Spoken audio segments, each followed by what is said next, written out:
তো মুস্তাফিজকে আসলে বাদ দিয়ে একাদশ মানে তৈরি করা আসলে কোনো প্রশ্নই আসে না, কারণ হচ্ছে মুস্তাফিজ আমাদের বাংলাদেশের গর্ব। আর এবং মুস্তাফিজ যদি ভালো প্লেয়ারই না থাকতো তাহলে আইপিএল এর মতো একটা বড় প্ল্যাটফর্মে সে কিন্তু জায়গা পেত না। আর এখানে মুস্তাফিজকে নিয়ে যে রাজনীতি ইস্যুটা চলতেছে, আমি বলবো এটা রাজনৈতিক ইস্যু, এটা কোনো সিকিউরিটি ইস্যু না। এটা হয়তোবা উগ্রবাদী যারা হিন্দু আছে অথবা এরকম কোন একটা জ্ঞাতি গোষ্ঠী আছে, তারাই আসলে এর বিরোধিতা করতেছে। কারণ মুস্তাফিজ অবশ্যই একজন ভদ্র প্লেয়ার এবং হচ্ছে অবশ্যই সে তার মর্যাদা রেখে খেলা করে। তো আমি মনে করি যে আসলে এখানে মুস্তাফিজের আমি কোনো দোষ পাচ্ছি না। আর আমি আহ, আহ, বাংলাদেশ ক্রিকেট কাউন্সিলকে বলবো যে আপনারা অবশ্যই মুস্তাফিজকে ছাড়া কোনো টিম গঠন করবেন না। কারণ আমার মনে হয় যেটা বহির মানে বহির যে চাপটা, মানে আমি যদি সরাসরি বলি যে ইন্ডিয়া থেকে যে চাপ প্রয়োগটা, তারা আসলে আমাদের উপর একটা চাপ প্রয়োগ করার চেষ্টা করতেছে। তারা মূলত হচ্ছে আমাদের উপর একটা চাপ প্রয়োগ করবে, এটা হোক সেটা একটা সিকিউরিটি পারপাস হোক বা মুস্তাফিজকে নিয়ে। আর মুস্তাফিজ যদি ভালো না খেলতো তবে অবশ্যই সে একটা ইস্যু হতো না। আমি মনে করব এই বিষয়টা নিয়ে আমাদের বাংলাদেশ ক্রিকেট কাউন্সিলের পর্যাপ্ত পরিমাণ আলোচনা করা দরকার এবং হচ্ছে এই বিষয়ে সকলের মতামত নিয়ে একটা সুষ্ঠু একটি সমাধান বের করা দরকার।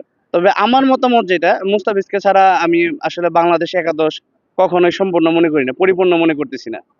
এখন বিষয় হচ্ছে নির্বাচন, যে বিষয়টা এটা হচ্ছে একটা দেশের অভ্যন্তরীণ বিষয়। আমি মনে করি যে এখানে বাইরের কোনো দেশ এখানে হস্তক্ষেপ করবে না। আর এটাকে আমার মনে হয় না যে একটা ইস্যু করা তাদের কোনো প্রয়োজন আছে। কারণ এটা হচ্ছে আমাদের অভ্যন্তরীণ বিষয়, আমাদের জাতীয় নির্বাচন। আমরা জাতীয় নির্বাচন আমাদের যেমন প্রয়োজন, খেলাটা হচ্ছে আমাদের বিনোদনের একটা অংশ।